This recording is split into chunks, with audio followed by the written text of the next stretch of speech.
Good morning and नमस्कार दोस्तों, स्वागत है आप सभी का आपके अपने YouTube channel GK search engine पर।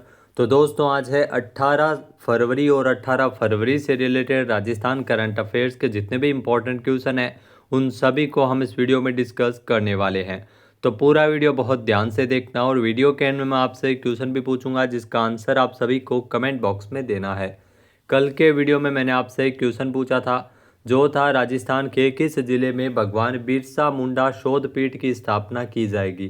तो दोस्तों राजस्थान के कोटा में भगवान बिरसा मुंडा शोध पीठ की स्थापना की जाएगी। ए ऑप्शन यहाँ पर बिल्कुल सही था। जिन दोस्तों ने ए ऑप्शन कमेंट बॉक्स में सही जवाब दिया था उनको हार्दिक शुभकामनाएं। तो कोटा विश्वविद्यालय में भगवान बिरसा मुंडा शोध पीठ की स्थापना की जाएगी। यह शोध पीठ आदिवासी महानायक बिरसा मुंडा के जीवन दर्शन, स्वतंत्रता संग्राम में उनके योगदान और जनजातीय सांस्कृतिक विरासत के गहन अध्ययन का केंद्र बनेगी। बिरसा मुंडा 15 नवंबर 1875 में इनका जन्म हुआ था। 9 जून 1900 तक एक भारतीय आदिवासी स्वतंत्रता सेनानी और मुंडा जनजाति के लोकनायक थे। भारत के आदिवासी उन्हें भगवान मानते हैं और धरती आबा के नाम से भी उन्हें जाना जाता है। तो चलिए शुरू करते हैं, लेकिन उससे पहले कल के क्वेश्चन का रिवीजन कर लेते हैं। तो कल के जो 5 महत्वपूर्ण क्वेश्चन थे, राजस्थान का बजट 2026-27 जो कि 11 फरवरी को पेश किया गया था, जो वित्त मंत्री दिया कुमारी ने प्रस्तुत किया। ये बजट 10 संकल्प पर आधारित था। राणा पुंजा खेल अकादमी जो कि नाथद्वारा राजसमंद में स्थापित की जाएगी। माँ कात्यायनी देवी पशु मेला हाल ही में जालोर के सायला में आयोजित किया गया है। भारत विस्तार एआई प्लेटफॉर्म जयपुर में लॉन्च किया गया है 17 फरवरी को। अभ्यास रुद्र शक्ति 2026 जो कि पोखरण जैसलमेर में हाल ही में आयोजित किया गया था। तो चलिए शुरू करते हैं आज के राजस्थान करंट अफेयर्स। पहला क्वेश्चन है, निम्नलिखित कथनों पर विचार कीजिए। इसमें 2 कथन आपके सामने दिए गए हैं। पहला कथन है कि राजस्थान की तीसरी लॉयन सफारी जो कि सज्जनगढ़ बायोलॉजिकल पार्क में उदयपुर में इसका शुभारंभ किया गया। तो यहाँ पर लॉयन सफारी जो कि सज्जनगढ़ बायोलॉजिकल पार्क में इसका शुभारंभ किया गया, ये राजस्थान की तीसरी नहीं है, ये राजस्थान की दूसरी लॉयन सफारी है जिसका शुभारंभ उदयपुर में किया गया। तो पहला कथन यहाँ पर इसी लिहाज से गलत हो जाएगा। दूसरा है कि सज्जनगढ़ बायोलॉजिकल पार्क में रेस्क्यू सेंटर और सरीसृप के करीब 10 प्रजातियों हेतु रेप्टाइल हाउस भी विकसित किया गया है। तो यहाँ पर दूसरा कथन बिल्कुल सत्य दिया गया है, यानी केवल बी यहाँ पर सत्य है। सी ऑप्शन यहाँ पर बिल्कुल सही हो जाएगा। आइए जानते हैं इम्पोर्टेंट फैक्ट्स। तो दोस्तों राजस्थान की जो दूसरी लॉयन सफारी है जिसका सज्जनगढ़ वन्य जीव अभयारण्य उदयपुर में शुभारंभ किया गया 16 फरवरी को पांजाब के राज्यपाल गुलाब चंद कटारिया के द्वारा। जी हाँ, यहाँ पर मुख्य आकर्षण गुजरात के जूनागढ़ शक्करबाग जूलॉजिकल पार्क से लाए गए सम्राट और सुनैना नाम के जो एशियाटिक शेरों का जोड़ा है वो लाया गया है पर्यटकों को आकर्षित करने के लिए। ये मुख्य आकर्षण का केंद्र है। इस प्रोजेक्ट को लगभग 3.45 करोड़ रुपए की लागत से तैयार किया है। ये राजस्थान की दूसरी लॉयन सफारी है। पहली लॉयन सफारी, ध्यान रखना, जयपुर के नाहरगढ़ जैविक उद्यान में शुरू की गई थी। उसके बाद में उदयपुर में सज्जनगढ़ बायोलॉजिकल पार्क में दूसरी लॉयन सफारी तैयार की गई है। सज्जनगढ़ बायोलॉजिकल पार्क में रेस्क्यू सेंटर और सरीसृप की करीब 10 प्रजातियों हेतु रेप्टाइल हाउस भी विकसित किए गए हैं। नेक्स्ट है, निम्नलिखित कथनों पर विचार कीजिए। इसमें 2 कथन दिए गए हैं। पहला है कि राजस्थान के सलूम्बर जिले में हाड़ी रानी जो हाड़ा रानी पैनोरमा की स्थापना की जाएगी, जो बिल्कुल सत्य कथन दिया गया है। फिर है कि 4 करोड़ रुपए की लागत से बनने वाले इस पैनोरमा परिसर में अत्याधुनिक सुविधाओं से युक्त एक लघु फिल्म थिएटर भी स्थापित किया जाना प्रस्तावित है। तो ये भी बिल्कुल सही है। इसमें कथन 1 व 2 दोनों ही यहाँ पर सत्य दिए गए हैं। ए ऑप्शन यहाँ पर बिल्कुल सही हो जाएगा। आइए जानते हैं इम्पोर्टेंट फैक्ट्स। तो दोस्तों राजस्थान बजट 2026-27 में सलूम्बर जिले को ऐतिहासिक, सांस्कृतिक और पर्यटन दृष्टि से महत्वपूर्ण सौगात मिली है। हाड़ा रानी पैनोरमा के निर्माण की घोषणा की गई है। इस घोषणा को क्षेत्र की ऐतिहासिक विरासत को संरक्षित करने और पर्यटन विकास को नई गति देने की दिशा में महत्वपूर्ण कदम माना जा रहा है। इस प्रस्तावित पैनोरमा में हाड़ी रानी के जीवन, उनके अदम्य साहस और बलिदान को दर्शाने वाले जो चल यानी मूविंग मॉडल बनाए जाएंगे। 4 करोड़ रुपए की लागत से बनने वाले इस पैनोरमा परिसर में अत्याधुनिक सुविधाओं से युक्त एक लघु फिल्म थिएटर भी प्रस्तावित है, जिसमें एक समय में लगभग 30 दर्शकों के बैठने की व्यवस्था होगी। नेक्स्ट है, आबू धाबी में खेलो मास्टर्स इंडिया टीम ने कांस्य पदक जीता है, जिसमें राजस्थान के किस जिले के खिलाड़ी लालाराम महला शामिल थे। तो लालाराम महला, इनका संबंध नागौर से है, जो कि इसमें शामिल हुए थे। सी ऑप्शन यहाँ पर बिल्कुल सही है। आइए जानते हैं इम्पोर्टेंट फैक्ट्स। तो दोस्तों, खेलो मास्टर्स इंडिया टीम ने international masters game association Abu Dhabi UAE में कांस्य पदक जीता है। नागौर में कुशलपुरा गांव के लालाराम महला, जो कि बीएसएफ कमांडेंट के पद से 10 दिन पहले रिटायर हुए थे, उन्होंने इसमें हिस्सा लिया था। रिटायरमेंट के बाद अंतर्राष्ट्रीय मास्टर खेलों में इनका चयन हुआ। भारतीय बास्केटबॉल टीम 55 आयु वर्ग में लालाराम महला को भी शामिल किया गया था। ये प्रतियोगिता 15 फरवरी तक चली थी, जिसमें खेलो मास्टर्स इंडिया टीम ने international masters game association Abu Dhabi UAE 2026 में कांस्य पदक अपने नाम किया है। नेक्स्ट है, निम्नलिखित कथनों पर विचार कीजिए। इसमें 2 कथन दिए गए हैं।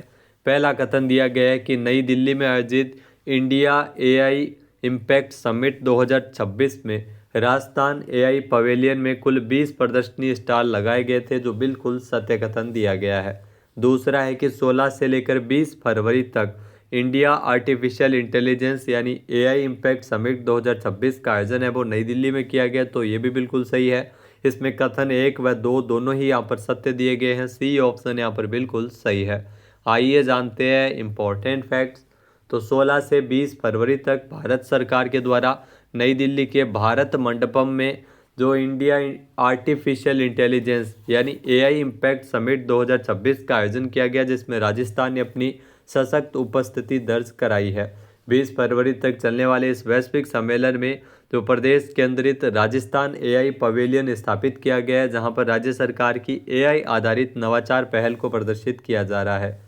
पीपल, प्लेनेट और प्रोग्रेस थीम पर आधारित इस समिट में एआई को विश्वसनीय, प्रभावी और समावेशी बनाने पर वैश्विक स्तर पर विचार विमर्श किया जा रहा है।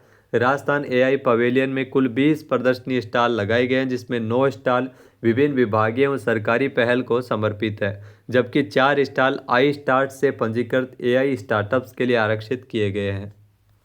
नेक्स्ट है, बहरीन में आयोजित पैरालंपिक बैडमिंटन विश्व चैंपियनशिप में राजस्थान के कृष्णा नागर ने कौन सा मेडल जीता है, जो जयपुर से है। आप देख सकते हैं तस्वीर में कृष्णा नागर, इन्होंने 2 कांस्य पदक जीते हैं। सी ऑप्शन यहाँ पर बिल्कुल सही है बैडमिंटन में। आइए जानते हैं इम्पोर्टेंट फैक्ट्स। तो बहरीन में 8 से 14 फरवरी तक आयोजित पैरालंपिक बैडमिंटन विश्व चैंपियनशिप में राजस्थान के कृष्णा नागर ने इसमें इन्होंने भारतीय टीम की तरफ से खेलते हुए 2 कांस्य पदक जीते हैं। एक पदक सिंगल श्रेणी में हासिल हुआ, जबकि दूसरा पदक मिक्स्ड डबल में नित्याश्री सुमंथी शिवन के साथ जोड़ी बनाकर जीता है।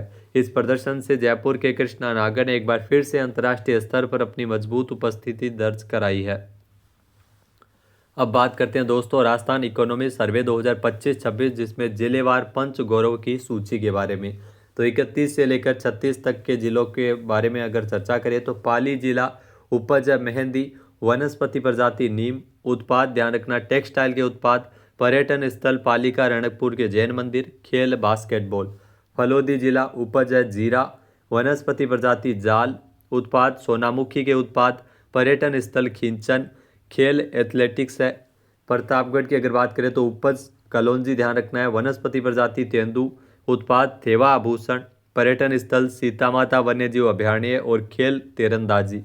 राजसमंद जिला उपज सीताफल हो गया, वनस्पति प्रजाति नीम, उत्पाद ग्रेनाइट एवं मार्बल के उत्पाद, पर्यटन स्थल कुंभलगढ़ किला, खेल हॉकी हो गया।